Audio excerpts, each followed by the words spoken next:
Hey, Eagle fans, today's video is brought to you guys by Manscaped. Go to manscaped.com/chat to go ahead and get 20% off your first order when you use our promo code CHAT, as well as free shipping. So manscaped.com/chat, promo code is CHAT, get 20% off your first order plus free shipping. The links are down below me right now. Let's go jump into the latest Philadelphia Eagles news and rumors here on what is a very interesting day, and it's been a very interesting, I'd say, past 12 hours regarding the quarterback rumors that are happening seemingly once a week here in Philadelphia. So let's jump into the Deshaun Watson mess, which again, we have talked about Deshaun Watson, Philadelphia trade. Is he going to come? Is he not? Are they interested? Are they not? For months. And it's getting very tiresome, and I hate talking about it because you guys know my stance, right? Stay away from Deshaun Watson. The off-the-field legal issues are an absolute mess, and it felt like we were getting to that point until last night. So if you aren't on Twitter, you probably didn't see this, but if you are on Twitter, then I'm sure you saw the conflicting reports on Deshaun Watson going to Philly and not going to Philly. That happened again just last night. So Chris Trapasso, I believe is how you say his name, is a CBS Sports reporter, a legit NFL reporter, not some random blogger, a legit NFL reporter for CBS Sports, had a tweet we'll show you here in just a couple of minutes. We're basically saying that talks are heating up and that Philadelphia with wanting Deshaun Watson is going to happen soon. And that came out and it was like, oh my gosh, like, is this going to happen like tomorrow or whatever? And then today, not only did it not happen, but Pro Football Talk, among others, said that talks are not heating up and that any sort of Deshaun Watson deal are, very far from happening. I see he continues to battle ongoing legal issues. He's not at, or at least hasn't been the past couple of days, at Texans training camp. So it's been a mess. Here was the Chris Trapasso tweet that essentially, set Philadelphia Twitter on fire last night. Quote, source, talks are heating up between #Eagles and #Texans on a Deshaun Watson trade. Still some hurdles to get over, but both sides attempting to come to an agreement, end quote. Right? You read that and you go, geez, this is happening. Like, Philadelphia's trying to do this. And then you think about, really? They're really going to trade for a quarterback who has all these legal issues and might not even play ever again in the National Football League? A little strange, but we'll believe, for now, the source from CBS Sports, right? Well, Pro Football Talk threw some water on the flames here, thankfully. I'm not a big Pro Football Talk fan, but I think that Mike Florio did do a good job of fanning the flames here, not fanning the flames, dousing the flames, I should say. Throw his quote up on the screen from his article. Contrary to report, the trade talks between the Eagles and Texans regarding a potential Watson deal are heating up. A source with knowledge of the situation tells PFT that they are not. The problem at this point is the looming possibility of prosecution. As previously mentioned, Watson's camp believe that the evidence against him inevitably will be presented to a grand jury. If he's indicted on felony charges, the NFL undoubtedly will place him on paid leave until the case is resolved. Until then, it's possible he'll be convicted and then incarcerated. And here's a quote, teams have to wait to make sure jail isn't a possibility, one source explained, end quote. Goodness gracious.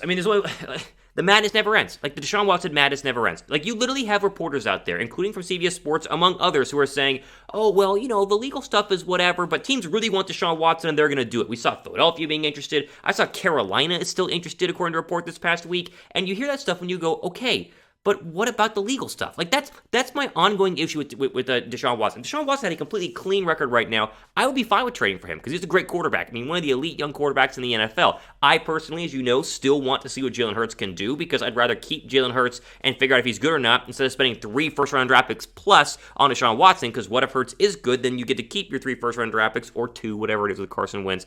Either way, I'd rather see what Jalen Hurts has to offer. But you not only have an expensive Deshaun Watson, you have Deshaun Watson who could be incarcerated. Like, jail could still be a possibility according to these reports. Like, okay, even if Philadelphia traded for him today, you would then have to sit back and go, is he going to play this year? Like, is he going to miss 4 games? Is he going to miss 6 games? 8 games? 17 games? Is he going to be done for the rest? Like, there's too many uncertainties. There's no way Philadelphia could logically trade for him right now without 100% knowing he's not going to be convicted of anything. And there's no guarantee of that at the point that we're at right now. And even if you say, okay, Thomas, here's the deal. We're going to trade for Watson now at a discounted price, 2 first-round draft picks, whatever the number is, and then we're going to let him sit the entire year, let the legal stuff work its way out, and then you get a fresh Deshaun Watson in 2022, I would then say, what happens if Jalen Hurts is good? And if you do that, then you're basically saying, Hurts, regardless of what you do this year, whether you go take a Super Bowl or not, we're still going to swap you out for Deshaun Watson. Like, it just doesn't make sense. It makes absolutely no sense. It is crazy Looney Tunes talk to say that the Eagles should trade for Deshaun Watson. But again, the reason we keep talking about it is because credible sources are hinting this. So I think that Howie Roseman wants Deshaun Watson. I think the legal issues are keeping him from trading for Deshaun Watson. And personally, I hope that Howie Roseman has a proper head on his shoulders as we know is a big if, hopefully he has that and understands that trading for Deshaun Watson until he's completely cleared of literally everything by both legally and by the NFL, you cannot trade for Deshaun Watson. Like, goodness gracious, can it please stop? I'm so tired of this. If they trade, Jalen Hurts has had a great camp.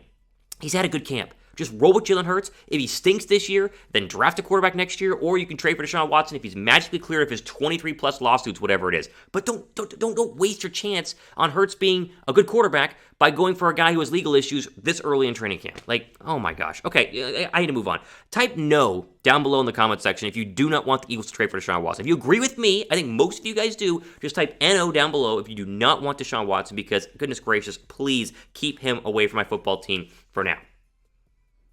All right, we're going to keep going here. Again, this video is sponsored to you guys by Manscaped. Go to manscaped.com/chat and use the promo code chat. Get 20% off your first order plus free shipping on all of their great grooming products, including the Lawnmower 4.0, which is increasingly showing up in TV advertisements on my TV. And so you get to kind of watch TV and you'll see all the advertisements for the Lawnmower 4.0. It's the same one here that we, of course, have the promo code and the 20% off deal using our link, manscaped.com/chat. This thing's fantastic. I mean, I had the Lawnmower 3.0 and I love it. This thing has a better battery, better charging, better light. It's better in every single way. Definitely good. Encourage you guys to go to pick one up. It's great for all of your grooming needs and has adjustable sizes as well now. The difference between the 3 and the 4 is that big difference. The link will be down below in the description box. Again, pick it up right now. Manscaped.com/chat. Use that promo code chat and get 20% off your first order plus free shipping.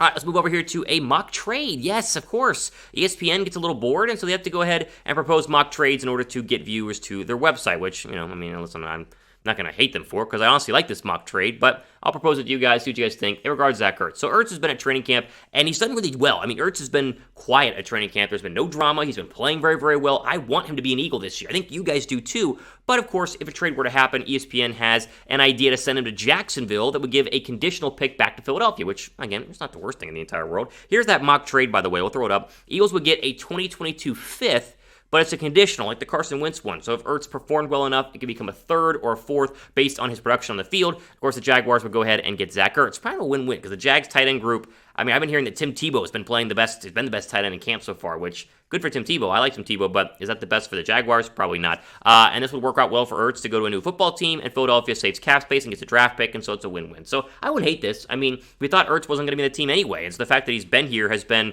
to me, a bright spot. I want to keep Ertz. Let me say that again. I want Ertz to be an Eagle, but if you're going to trade him, Jacksonville would not be the worst place to go. Now, if you do trade him, that means Tyree Jackson is basically guaranteed a roster spot. He's been great in training camp. You got to work him. He's a product. You got to really kind of, a prospect. You got to grow him into a good tight end. But I think Tyree Jackson's going to be good. Regardless of if Ertz is there, I think he's going to be kept on the roster. But either way, I'm excited to see this tight end group if Ertz is there or if Ertz is not. But I think Ertz is going to be there, and so I'm pumped for that. Would you guys do the trade, though? Like, would you trade Ertz to Jacksonville for a conditional draft pick? Grade the trade. What do you think? A, B, C, D, or F? To me, a conditional fifth that can become a third is probably the best you could possibly get. If they take his contract, it's not bad. I give this probably a B plus or an A minus, but give me your grade down below right now. Okay, let's go and hit our camp rapid-fire news here. We do this at the end of every single show because there's little news bits that you got to kind of update people on as camp continues. First off, Ryan Kerrigan has a thumb injury. It's not necessarily serious, but it's been wrapped up, and he missed practice a couple of days ago, and so if you've seen it on Twitter, he's had a thumb injury. It's not that big of a deal, but he has missed a couple of practices. Brandon Brooks, similarly, has a hamstring issue. Tweaked it on the field. Not considered to be serious. They're kind of holding him out for just precautionary reasons, but anytime you see Brandon Brooks with an injury, you kind of freak out a little bit, but not to worry. He's going to be okay. Devontae Smith is still out, but he looks good. Like, he's not limping on the knee at all, and he's been working a lot on the side of practice, so he watches practice. He works with the jug machines. He was out there today working on the jug machines, and looks like he could play if they weren't holding him out just for precautionary reasons. I bet we're going to see him in a preseason game. Wouldn't shock me if we see him in, like, the third preseason game, but he's been looking pretty good. Zach McPherson, he's been really good. We talked about him a couple days ago. He's been very productive so far as a DB, and I think he's going to be a good depth DB this year and potentially a starter in the future. I've been very impressed with McPherson. And finally, Jordan Mailata continues to dominate. I mean, Andre Dillard is struggling big time, and he got beat by Josh Sweat a couple of days ago. Yesterday, it was Marlon Williams, who really shouldn't be beating a left tackle because Williams is, of course, a defensive tackle, but beating with a speed move. So Dillard's struggling. Mailata is going to win the job, barring an injury, knock on wood, or barring a dramatic change of play, especially in the preseason. Mailata's going to win the job, and Dillard's going to be the backup, and maybe you trade him if the trade thing goes ahead and pops up. there you go. There are your quick rapid-fire camp news stories. Again, good stuff coming from Philadelphia Eagles camp. I mean, besides a couple of minor injuries, it's been good the first couple of weeks, and I'm excited to see what they do in the preseason game next week against the Pittsburgh Steelers. All time for today here on our channel. We are like 50 subs away from 2K subs. We're 20K subs, sorry. 50 subs away. So help us out. We're so close. We're like at 19,950. Go down below and hit that red subscribe button for the latest and greatest updates regarding your Philadelphia Eagles. I'm Thomas Mott. We sign off for the rest of your day.